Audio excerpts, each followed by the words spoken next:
Teman-teman, memang tidak ada habisnya cerita tentang polemik perunggasan di negeri ini. Mulai dari harga Livebird yang hancur, oversupply, kelangkaan DOC, hingga indikasi kartel yang mewabah.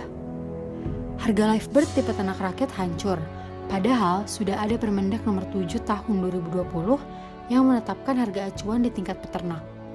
Selanjutnya, terjadi kelangkaan DOC di tingkat peternak rakyat. Padahal, sudah ada Permentan nomor 32 tahun 2017 yang mengatur alokasi DOCFS minimal 50% dari integrator ke peternak rakyat mandiri dan koperasi. Lalu, mengapa polemik perunggasan ini terus terjadi?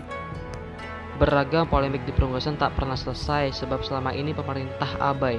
Integrator dibiarkan memonopoli, peternak rakyat dipertarungkan dengan integrator pada powernya berbeda. Ya kali mahasiswa peternakan diam saja.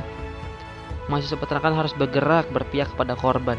Korbannya siapa? Jelas peternak rakyat dan masyarakat. Peternak rakyat dimiskinkan dengan harga Livebird di bawah HPP, sementara masyarakat dipaksa untuk membeli daging ayam dengan harga yang mahal. Perlindungan korban sangat penting. Hukum dan negara mesti berpihak kepada korban, pada pihak yang lemah. Kawan-kawan peternak rakyat sudah berdarah-darah, berjuang secara politis dan ekonomi untuk mengisi perut-perut mereka. Perut anak-anak mereka, perut istri mereka, dan juga perut rakyat yang tak diisi oleh negara.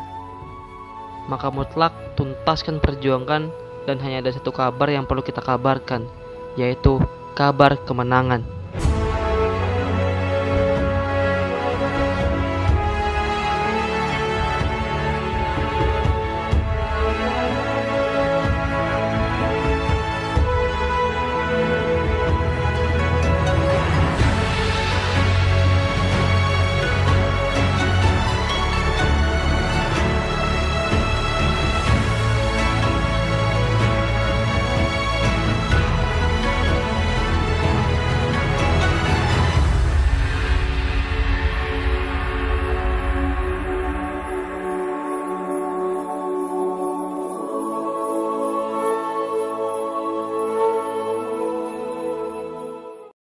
Assalamualaikum warahmatullahi wabarakatuh. Waalaikumsalam warahmatullahi wabarakatuh.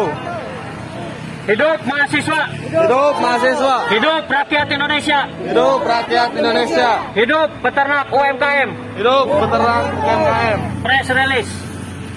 Ya, press release.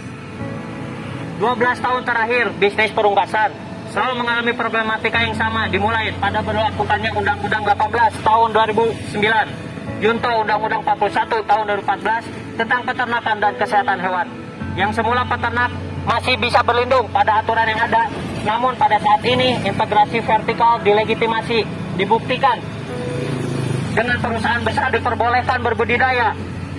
Kondisi itu menjadi akar permasalahan yang menyebabkan polemik perunggasan. Harga di tingkat peternak rakyat, baik di harga sapronak maupun Livebird, atau hasil ternaknya. Kemudian diperparah lagi dengan tidak adanya segmentasi pasar, perusahaan integrator tidak menyelesaikan rantai dinginnya, melainkan menjual Livebird di pasar yang sama dengan peternak rakyat, yaitu pasar tradisional atau wet market. Kondisi tersebut sangat tidak berkeadilan karena ada dua pemain dengan kelas yang berbeda namun dipertandingkan pada lapangan yang sama. Akibatnya terjadi ketidakstabilan harga di tingkat pemain kecil atau peternak rakyat atau UMKM. Menimbang analisis peristiwa dan polemik yang terjadi di sektor usaha peternakan, khususnya komunitas perunggasan yang berdampak langsung terhadap kerugian yang dialami oleh rakyat ataupun peternak rakyat mandiri, menunjukkan absennya negara dalam melindungi peternak rakyat dan menjalankan sistem hukum di Indonesia dengan sebenar-benarnya. Maka secara tegas kami mahasiswa peternakan menyatakan sikap sebagai berikut. 1.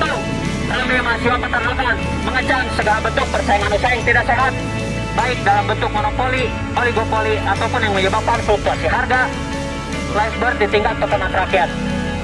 2. Kami mahasiswa peternakan mendesak Presiden segera menerbitkan Kepres yang memerintahkan untuk membuat undang-undang baru yang merevisi Undang-Undang 18 tahun 2009 Junto UU 41 tahun 2014 tentang PKH, mewajibkan pemerintah pusat dan daerah untuk menyerap Livebird sesuai pada harga acuan Permendak nomor 7 tahun 2020 dan memerintahkan seluruh kementerian terkait untuk melindungi peternak tersebut. 3. Kami mahasiswa peternakan menuntut Presiden untuk melindungi peternak rakyat dengan memberikan kemandirian bibit bagi peternak rakyat yang dihimpun dalam bentuk koperasi dan membantu peternak rakyat untuk upgrade dengan melibatkan akademisi dan kementerian terkait. Keempat, kami mahasiswa peternakan menuntut Menteri Pertanian untuk berkomitmen dalam memastikan perusahaan integrator untuk menyelesaikan rantai dinginnya sesuai ketentuan pasal 12 dalam Permentan nomor 32 tahun 2017 dan menghukum perusahaan yang tidak taat pada aturan dan memberikan sanksi ataupun denda terkait. Yang kelima, kami mahasiswa peternakan menuntut Menteri Pertanian untuk memberikan segmentasi pasar kepada seluruh pelaku usaha di perunggasan sesuai dengan kemajuan dan teknologi yang mereka miliki. Dan yang keenam, menyuruhkan kepada seluruh mahasiswa peternakan seluruh Indonesia untuk bersolidaritas dan mengawal polemik perunggasan yang terjadi khususnya di bidang peternakan dan untuk melindungi atas dasar penindasan peternak rakyat mandiri. Demikian pernyataan sikap ini saya buat. Hidup mahasiswa, hidup rakyat Indonesia, hidup peternak rakyat, hidup peternak yang melawan. Wassalamualaikum warahmatullahi wabarakatuh.